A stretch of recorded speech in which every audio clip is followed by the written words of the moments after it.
Peggy 18. In this 4-part series, get an inside look on the making of one of the most anticipated titles in gaming history. This is Inside Assassin's Creed 3.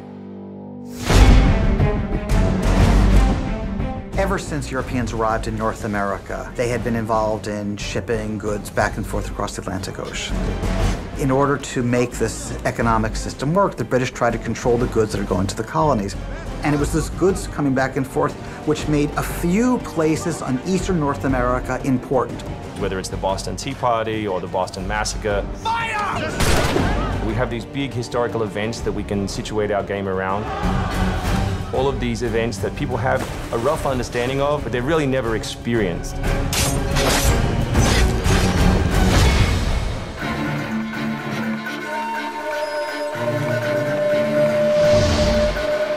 We had to go back and get our historian to find us accurate maps from the era of what Boston and New York looked like. These are actual replicas of the cities. If you're familiar with those cities, you should have that sort of eerie feeling of finding familiar sights. We really wanted to push the animations and just make it look like it's a real living world. As you walk through the crowd, you'll also see animals in the streets. They would have a pig, they just clip his ear in a certain way, and they'd let him go in the street. And then he'd eat garbage, and then when it was time to eat the pig, you'd go and find your pig, and you'd slaughter it and eat your pig. We've got a lot of new ingredients that just bring a new, fresh feeling to the gameplay inside of the cities.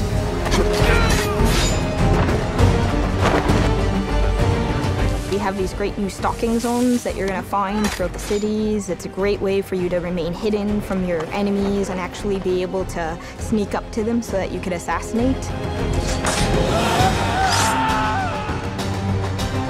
We've got this amazing dynamic weather system in, so we can see not just the time of day passing, but also going in and seeing the same environments, not just in the summer, but in the winter as well. Even though it's a much more condensed area in the city, you actually have to be more careful. There will be carts moving past, so as you're running along the buildings, escaping some snipers, you'll be able to just dive off into a hay cart that's driving past. You'll be able to jump out of that, free run quickly through the streets, through a building, and jump out the other side. See people inside freaking out as you run past through their kitchen.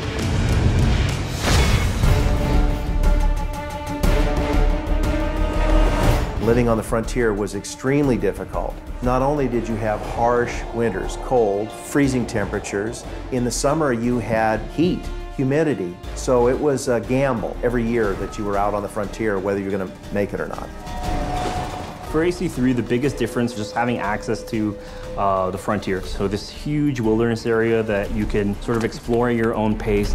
It's a forest, the navigation in very new environment and a very organic environment as well. In the frontier, you'll be able to navigate through deep snow, but also snow does impact your gameplay. It will slow down you as well as your enemies. Once we decided that we were going to build the frontier, we realized obviously we need to populate that area. So animals became a very big deal. We have over 24 different species of animals in the game. There's an entire hunting loop that you can engage in. Whenever you're building elements such as animals, you're halfway trying to be real and halfway trying to fulfill that fantasy of what people expect. One of the great new features we have in the frontier is the new tree running. Connor being really fluid and being able to navigate through the trees. The frontier is really our new playground.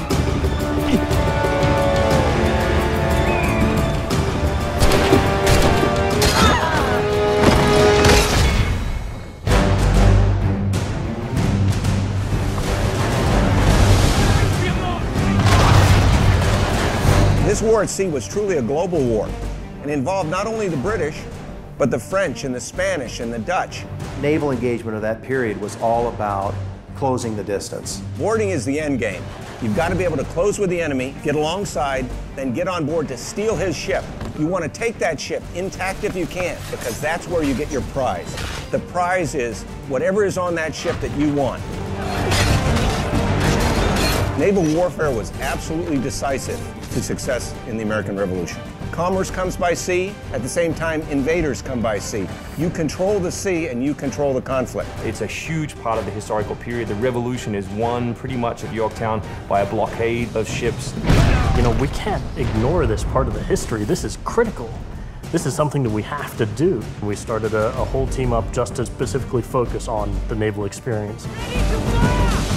Naval combat has been a huge challenge. The technology of the wind, the water simulation has been a massive undertaking for the team. Initially, we didn't even think it was feasible because it's a big moving structure. It's a full simulation on high seas where Connor is controlling a ship, he's controlling a crew as well, so he's kind of the master and commander on the ship. Very exciting. I mean, you are on a moving vessel that is very much part of the sea itself.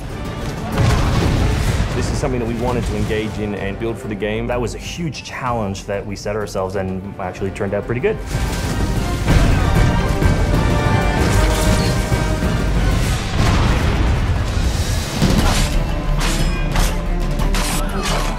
If you haven't played any Assassin's Creed games before, we really think this is a great point to get on board. It is a new story, it is a new character. This team is full of people who love making Assassin's Creed, who are delivering just an astoundingly polished and fun experience. As a creator, nothing gets better. To be frank, it just looks great. Seeing all of this coming together at the end, it's amazing. For new fans, really, this is about as good as it gets. It's by far the biggest and best Assassins yet.